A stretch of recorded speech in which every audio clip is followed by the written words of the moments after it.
Hi, guys. Women go on the boundaries you set as a man. So if she realizes that nothing she does provokes a reaction from you, that's what she'll continue doing because she knows she can get away with it.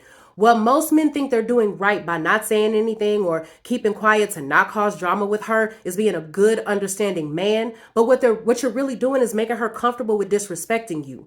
Once you get her snuggled up to that comfort zone of doing anything to you, saying anything to you, and degrading your manhood, you've got a serious problem on your hands at that point. Women will test you with disrespect just to see where your manhood lies. Because in her mind, if you can't exercise your masculinity with her, you damn sure can't do it with another man. As a man, I know I get it. You don't want to seem controlling. But generally, honestly, a woman can deal with a man she views as a little bit controlling way better than a man she doesn't respect.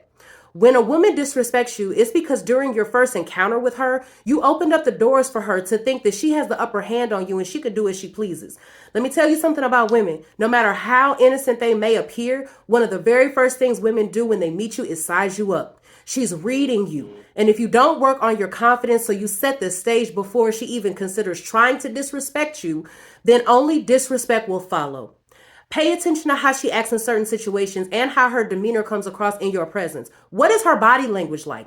How are her mannerisms looking? Body language with a woman is extremely important because very rarely will she tell you that she's not interested or unimpressed. Women have a way of testing you to see what they can get away with. Assert yourself as a man who will stand up for yourself and won't tolerate anything less than the utmost respect. For example, you might be able to relate. I was at the store and there was this guy at self-checkout with his phone on speaker, loud. He was telling his girl, like, I'm at the store, I'll be home in a minute. She said loud as hell, why the are you at the store? You're supposed to be home. His only response was, I know, chill, I'm on my way. Beyond embarrassing. What's the problem there? He created an environment where disrespect is allowed and tolerated. A woman will not keep trying you if you assert yourself at the very first sign of disrespect. Cut that off at the onset because the more you let her get away with, the further she will push it next time until eventually disrespecting you has become the new norm and she won't even bat an eye at keeping up that trend. Because if you let her do it, she will keep doing it. So guys, nip this stuff in the bud before it even becomes a major problem for you. So with that being said, until the next video, I'll see you guys later. Bye.